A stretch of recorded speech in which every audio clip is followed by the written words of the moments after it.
इस मुल्क की दूसरी बड़ी आबादी के साथ जिस तरह का सलूक और जिस तरह का रवैया है वो यकीनन बहुत तकलीफदेह है।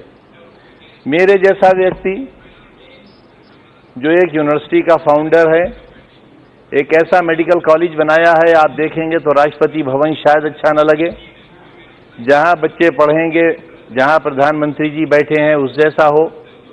तकरीबन 500 एकड़ जमीन पर एशिया का लगभग सबसे खूबसूरत विश्वविद्यालय है और ये मैंने इस तरह बनाया है मान्यवर, हाथ और दामन फैलाकर। मेरे बच्चों के 4 CBSE बोर्ड के स्कूल चलते हैं, 300-350 रुपए की फीस लेता हूं।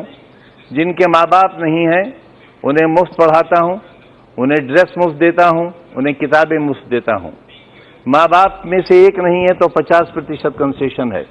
सड़क पर पत्थर तोड़ने वाला, रिक्शा चलाने वाला, मजदूरी करने वाले का बच्चा और बच्ची पढ़ता है तो मात्र 20 रुपया दिए जाते हैं। लेकिन इसी आजादी में मेरे जैसे व्यक्ति के साथ जो बर्ताव हुआ उसने आजादी की सांसों को बहुत कम कर दिया। इसलिए मैं कहना चाहता हूं आपसे कि बार बार 1947 का जिक्र हुआ है, यहां आजादी के 70 सालों का जिक्र हुआ है। हमारा बहुत विवाद है कांग्रेस से, बहुत नाराजगी है। मुरादाबाद से लेकर अयोध्या तक बहुत से सवालात हैं जिसका जवाब नहीं है उनके पास। लेकिन ये नहीं कहा जा सकता कि सिर्फ विकास का काम इन्हीं 5 वर्षों में हुआ है। विकास बहुतों ने किया है।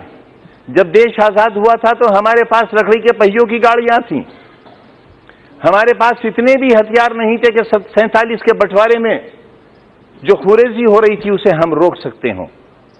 बहुत आसान है किसी पर कटाक्ष कर देना, लेकिन सच्चाई की आंखों से भी देखना पड़ेगा मान्यवर। और मैं ये कहना चाहता हूं सदन के उन तमाम साथियों से और उत्तर प्रदेश के जो जीत कर आए हैं वो मुझसे व्यक्तिगत तौर पर वाकिफ हैं। और मैं इस सदन में कहना चाहता हूं कि मेरे पूरे राजनीतिक जीवन में अगर सुई के नोक के बराबर भी कहीं बेईमानी, रिश्वत और कोई भ्रष्टाचार या व्यक्तिगत रूप से किसी के साथ कोई ज्यादती की हुई सरकारी कलम के साथ हो तो मैं अभी इसी सदन को छोड़ने के लिए ऐलान करता हूं। मैंने सुना नहीं, वरना मैं आपका जवाब दूंगा। मैंने मान्यवर बहुत साफ सुथरी जिंदगी गुजारी है, वरना इतना लंबा राजनीतिक सफर तय करने के बाद मैं देश की सबसे बड़ी अदालत में खड़ा हुआ नहीं होता। मैं उन उठने वाली आवाजों से भी कहना चाहता हूं कि 47 में बंटवारे के वक्त हमें हक था पाकिस्तान जाने का, आपको नहीं था। हमें हक था, लेकिन हमारे अजदाद ने यह तय किया कि यह वतन हमारा है। हमारे अजदाद की कब्रें हैं यहां, हमारे बुजुर्गों के मज़ारात हैं यहां। जामा मस्जिद है दिल्ली की, ताजमहल है, किले हैं, हमारे बुजुर्गों की यादें हैं और यही आज धरोहर है हमारे भारत की। वही लोग गद्दार हो गए, उन्हीं का नाम लेकर सड़कों पर मारा जाने लगा। हम अपनी मर्जी से रुके थे, हमें किसी ने जबरदस्ती नहीं रोका था। जो अपनी मर्जी से रुके उनके लिए आज ही सदन में यह कहा गया कि जो वंदे मातरम नहीं कहेगा उसे भारत में रहने का अधिकार नहीं होगा। बहस वंदे मातरम की नहीं है। मेरी बात तो सुन लें आप, मेरी बात सुन लें, हो सकता है आपको शर्मिंदगी हो। बात वंदे मातरम की नहीं है मान्यवर। अगर कानून की बात करूं तो सुप्रीम कोर्ट कहता है कि वंदे मातरम के लिए मजबूर नहीं किया जा सकता, सबसे बड़ी अदालत वो भी है। लेकिन अगर आपने इतिहास पढ़ा हो, रेशमी रुमाल तहरीक, हिंदुस्तान को आजाद कराने के लिए कितने उलमा ने फांसी के तख्ते चूमे थे, कितने लोग मारे गए थे। देश में न जाने कितनी मिट्टी की पहाड़ियां वो हैं जिनमें हमारी लाशें आज भी सड़ गई होंगी लेकिन उनमें दफन है। रेशमी रुमाल तहरीक में अगर आप रेशमी रुमाल की तस्वीर देखेंगे तो उस पर भारत मां की तस्वीर छपी हुई मिलेगी आपको। ये रिश्ते कब थे? ये 1942 में जब हिंदू और मुसलमान ने एक बर्तन में खाना खाया था, तब अंग्रेज को लगा था कि वो अब हिंदुस्तान में राज नहीं कर सकेगा और 1942 से ही उसने अपना बिस्तर बांधना शुरू कर दिया था और 1947 में हिंदुस्तान आजाद हो गया था। हम आज भी एक ही मोहल्ले में रहते हैं, एक घर में बैठते हैं, हमें किसी को एक दूसरे से डर नहीं लगता। लेकिन जब हम चुनी हुई संस्थाओं में आते हैं, जब वोट जैसी चीज हमारा मुकद्दर बनने वाली होती है, तब इंसानियत के सारे रिश्ते हमारे टूट जाते हैं। मान्यवर, इससे देश बहुत कमजोर हो रहा है, इससे हम बहुत कुछ खो रहे हैं। आप मुझे मजबूर तो नहीं करेंगे? मैं आपसे ये कब कह रहा हूं कलमा पढ़िए आप? मैंने आपसे कब कहा? मैंने आपसे कब कहा कि कुरान की आयतें पढ़ी जाएं? यहां ये लोकतंत्र का मंदिर है, ये संविधान का मंदिर है। जो चाहे कहे, अगर मैं कहूं तो आप रोक नहीं सकते, और मैं न कहूं तो आप मुझसे जबरदस्ती नहीं कर सकते। और अगर आप जबरदस्ती कर सकते हैं तो कहिए, आप कहिए कि जबरदस्ती कहना होगा।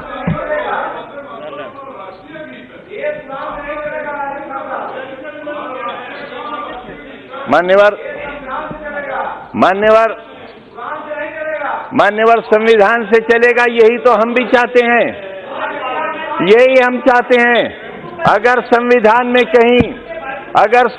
में कहीं किसी मजहबी किताब का कोई श्लोक, कोई आयत पढ़ने के लिए कहा गया हो, मैं सबसे पहला व्यक्ति हूंगा जो इस हुक्म पर नतमस्तक करूंगा।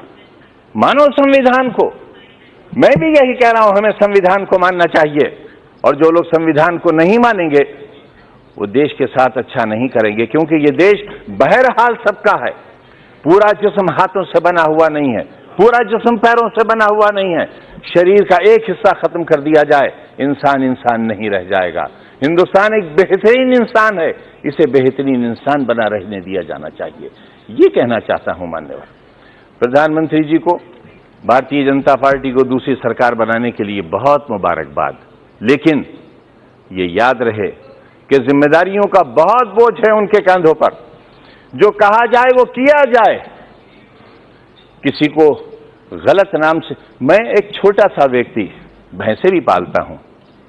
प्रधानमंत्री जी को जनसभा में मेरी भैंसों का ख्याल रहा, मेरा ख्याल नहीं रहा। मान्यवर, 4-4 साल के मासूम बच्चों को जिलाधिकारी और एडीएम स्कूल के अंदर कान पकड़कर उठा ले।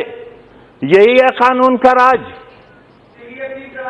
यही है कानून का राज। ये 3 तलाक की बात नहीं कर रहा हूं मैं, शिक्षा के अधिकार की बात कर रहा हूं। एक दरवाजा जो सरकार के पैसे से बना हो, जिसे सरकारी संस्था ने बनाया हो। मुंशी प्रेमचंद की जबान थी उर्दू। उर्दू मुसलमानों की जबान नहीं है, मुसलमानों की जबान है अरबी। उनके कुरान की जबान है अरबी। उर्दू मुसलमानों की जबान नहीं, हिंदुस्तानियों की जबान है। इनकलाब जिंदाबाद की जबान है। इस जबान के साथ तासुब। उर्दू गेट बना हुआ है, तोड़ दिया जाएगा। सरकार से बना हुआ, सरकार के पैसे से और सरकार की संस्था से बनाया हुआ दरवाजा गिरा दिया जाएगा, गिरा दिया जाएगा। मान्यवर, कैसे कानून का राज चलेगा? मासूमों को कान से पकड़कर उठा दिया जाएगा। मान्यवर, कैसे आप शिक्षा देंगे?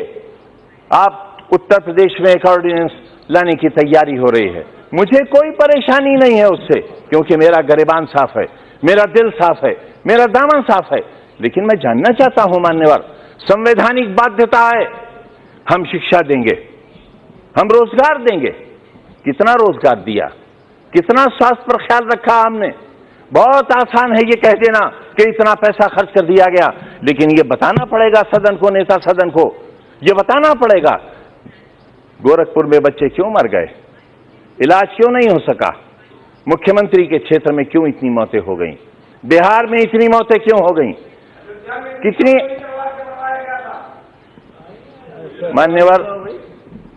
मान्यवर, जब तक ये ज़हनियत नहीं बदलेगी, मेरे जैसे लोगों का सर्वाइवल बड़ा नामुमकिन हो जाएगा। लेकिन मैं क्योंकि चुना हुआ व्यक्ति हूं मान्यवर, और इसलिए भी मैं बहुत अहमियत के साथ इस बात को कह रहा हूं कि एक कमीशन बिठाएं आप। लोकतंत्र के इस पर्व पर जो हुआ है मेरे यहां, 15 दिन तक बराबर एडमिनिस्ट्रेशन ने जो नंगा नाच किया है, मारा है लोगों को, बहुत एक वर्ग के लोगों को। रामपुर शहर के अंदर, स्वार के अंदर, टांडा के अंदर, दड़ियाल के अंदर आप बिठाएं कमीशन, हमारा भी रोल देखें, जिला अधिकारी का रोल भी देखें।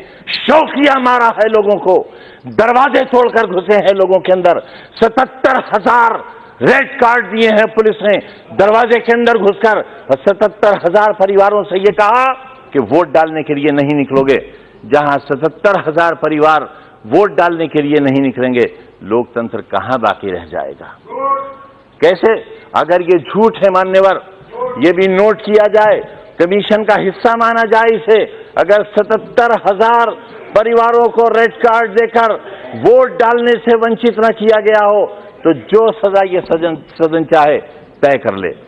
मान्यवर, इसलिए मैं कह रहा हूं आपसे कि लोकतंत्र का बचना जरूरी है, और लोकतंत्र आवाजों से नहीं बचेगा।